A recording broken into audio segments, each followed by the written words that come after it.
आकाशवाणी पुणे. मनोज क्षीरसागर प्रादेशिक बातम्या देत आहे. ठळक बातम्या. आत्मनिर्भर भारतासाठी पंतप्रधानांकडून 20 लाख कोटींच्या पॅकेजची घोषणा. चौथी टाळेबंदीही येणार, मात्र स्वरूप जरा वेगळं असेल, पंतप्रधानांचं सूतोवाच. ई संजीवनी ओपीडी सुविधा आता संपूर्ण राज्यात नियमितपणे उपलब्ध होणार. मुख्यमंत्र्यांसह सर्व 9 उमेदवारांची विधान परिषदेवर बिनविरोध निवड निश्चित. आणि मान्सूनच्या आगमनाची चाहूल लागली, अंदमानात वेळेआधीच दाखल होणार. आता सविस्तर बातम्या. कोरोना विषाणूचं संकट आजच्या जगासाठी अभूतपूर्व असं आहे. एका विषाणूनं सारं जग उद्ध्वस्त करून टाकलं आहे, पण हारणं हा मानवी स्वभावधर्म नाही. या संकटाचं संधीत रूपांतर करून आपल्याला आगेकूच करावी लागेल. ती करण्याची क्षमता आणि जिद्द आपल्यात आहे आणि म्हणूनच या संघर्षमय वाटचालीत आपण निश्चितच यशस्वी होऊ असा दृढ विश्वास पंतप्रधान नरेंद्र मोदी यांनी काल देशाला उद्देशून केलेल्या भाषणात व्यक्त केला. पंतप्रधानांनी आपल्या भाषणात आत्मनिर्भर भारत अभियानाची घोषणा केली. त्यासाठी 20 लाख कोटी रुपयांचं आर्थिक पॅकेजही जाहीर केलं. संकटापेक्षाही आपला संकल्प विराट हवा असं ते म्हणाले. टाळेबंदीच्या काळात स्थानिक वस्तूंनीच आपल्याला आधार दिला आहे, म्हणून स्थानिक वस्तूंच्या खरेदीचा आग्रह धरा, त्यांना जागतिक स्तरावर न्या. देश स्वावलंबी बनवण्यासाठी हा मंत्र असल्याचं मोदी यांनी सांगितलं. आर्थिक पॅकेजशी निगडीत संपूर्ण माहिती अर्थमंत्री निर्मला सीतारामन येत्या काही दिवसात देतील, असंही त्यांनी स्पष्ट केलं. ये आर्थिक पैकेज देश के उस श्रमिक के लिए हैं, देश के उस किसान के लिए हैं जो हर स्थिति, हर मौसम में देशवासियों के लिए दिन रात परिश्रम कर रहा है. ये आर्थिक पैकेज हमारे देश के मध्यम वर्ग के लिए है, जो ईमानदारी से टैक्स देता है, देश के विकास में अपना योगदान देता है. ये आर्थिक पैकेज भारतीय उद्योग जगत के लिए है, जो भारत के आर्थिक सामर्थ्य को बुलंदी देने के लिए संकल्पित है. टाळेबंदीचा चौथा टप्पा 18 मे पासून सुरू होणार आहे. त्याबाबतची माहिती 18 मे पूर्वी सविस्तरपणे दिली जाईल, अशी घोषणा पंतप्रधान मोदी यांनी केली. हा चौथा टप्पा आधीच्या टप्प्यांपेक्षा वेगळा असेल असं ते म्हणाले, पण तो कधीपर्यंत असेल याची माहिती मात्र त्यांनी दिली नाही. वंदे भारत अभियानांतर्गत एअर इंडियाच्या 31 विमानांनी आतापर्यंत 6037 जणांना मायदेशी आणलं आहे. इंग्लंडमध्ये अडकलेल्या 331 प्रवाशांना घेऊन एक विमान काल हैदराबाद इथं उतरलं. त्यानंतर हेच विमान इंग्लंडच्या 87 प्रवाशांना घेऊन दिल्ली मार्गे इंग्लंडला रवाना झालं.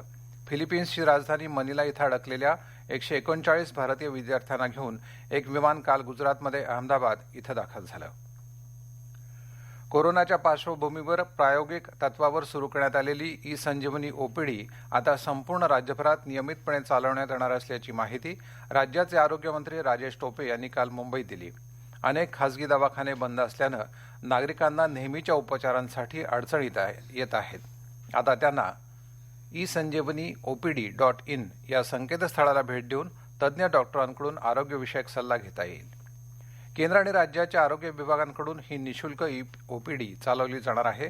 सोमवार ते शनिवार दरम्यान सकाळी 9:30 ते दुपारी 1:30 वाजेपर्यंत ही ऑनलाईन ओपीडी चालू असेल. या ई ओपीडीच्या माध्यमातून एखाद्या रुग्णाला राज्यातील कोणत्याही जिल्ह्यातील वैद्यकीय अधिकाऱ्यासोबत संगणक, लॅपटॉप अथवा मोबाईलच्या माध्यमातून कुठल्याही आजारावर सल्ला घेता येणार आहे. थेट व्हिडिओ कॉन्फरन्सिंग, लेखी संदेशाच्या माध्यमातूनही वैद्यकीय अधिकाऱ्यांसमवेत चर्चा करता येणार असल्याचं टोपे यांनी सांगितलं. कोविड-19च्या पार्श्वभूमीवर राज्यभरातल्या तुरुंगात कैदेत असलेल्या 50% कैद्यांची तात्पुरत्या रजेवर सुटका करण्याचा निर्णय राज्य सरकारनं घेतला आहे. 17,000 कैद्यांना याचा लाभ मिळणार आहे. या संदर्भात राज्य सरकारनं स्थापन केलेल्या उच्चाधिकार समितीनं हा निर्णय घेतला आहे. मात्र गंभीर गुन्ह्यात शिक्षा झालेले आणि मोक्का, बलात्कार आदी गुन्ह्यातील कैद्यांना हा नियम लागू राहणार नाही, असं गृहमंत्री अनिल देशमुख यांनी काल स्पष्ट केलं. देशभरात गेल्या 24 तासात 3,604 रुग्णांना कोरोनाची लागण झाली. त्यामुळे देशातला कोरोना बाधितांचा आकडा आता 70,756 वर पोहोचला आहे. देशात आतापर्यंत 22,455 रुग्ण बरे झाले आहेत. गेल्या 24 तासात 87 जणांचा मृत्यू झाल्यामुळे मृतांची एकंदर संख्या 2,293 झाली आहे. देशात सर्वात जास्त कोरोनाबाधित रुग्ण अजूनही महाराष्ट्रातच असून राज्यातली कोविड-19 रुग्णांची संख्या 24,427 झाली आहे. राज्यात आतापर्यंत 921 रुग्णांचा मृत्यू झाला आहे. या प्रादेशिक बातम्या आपण आकाशवाणीच्या पुणे केंद्रावरून ऐकत आहात. या बातम्या आपण न्यूज ऑन एआयआर ऍपवर देखील ऐकू शकता. ताज्या अपडेट्ससाठी आपण आम्हाला फॉलो करू शकता. आमचं Twitter handle @AIRNews Pune, Facebook page All India Radio news Pune आणि Marathi news Pune All India Radio या आमच्या युट्यूब चॅनलवर.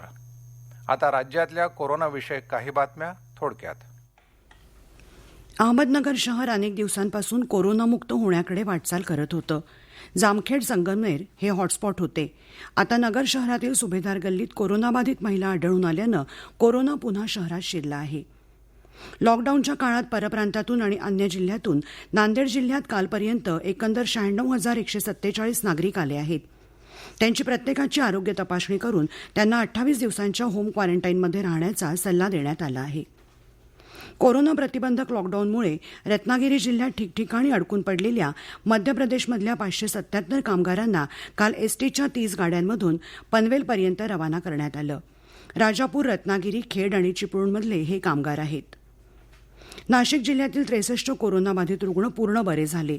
यात 51 रुग्ण रेड झोन असलेल्या मालेगाव शहरातील आहेत. यवतमाळ जिल्ह्यात उमरखेड तालुक्यातील मौजा धानोरा इथं कोरोनाबाधित व्यक्ती आढळून आल्यानं विषाणूचा प्रादुर्भाव इतरांना होऊ नये म्हणून धानोरा गावाला प्रतिबंधित क्षेत्र म्हणून घोषित करण्यात आलं आहे.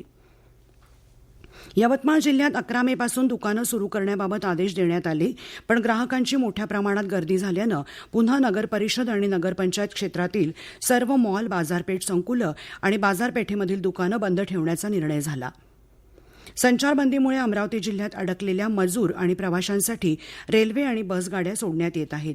मात्र अजूनही परतू न शकलेल्या कामगार बांधवांनी संयम ठेवावा, त्यांचीही व्यवस्था होत आहे असं आवाहन संपर्कमंत्री यशोमती ठाकूर यांनी काल केलं. आमच्या ठिकठिकाणच्या वार्ताहरांसह आकाशवाणी बातम्यांसाठी पुण्याहून माधुरी कुलकर्णी.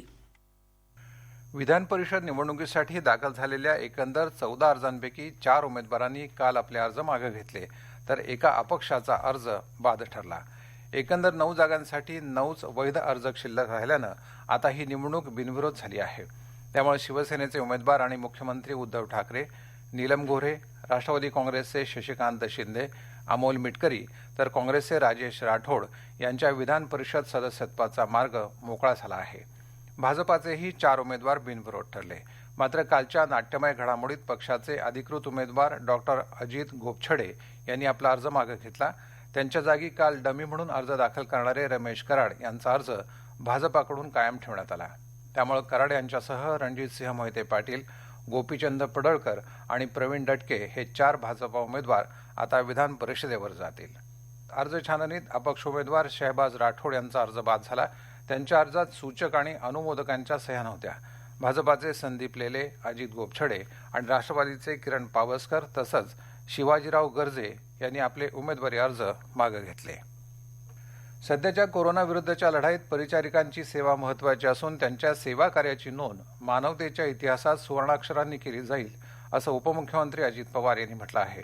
काल जागतिक परिचारिका दिन सर्वत्र साजरा करण्यात आला. या निमित्तानं परिचारिकांना शुभेच्छा देताना पवार बोलत होते. यूजीसी अर्थात विद्यापीठ अनुदान आयोगानं कोरोना विषाणूच्या पार्श्वभूमीवर परीक्षा आणि शैक्षणिक सत्रांसंदर्भात दिशानिर्देश जारी केले आहेत.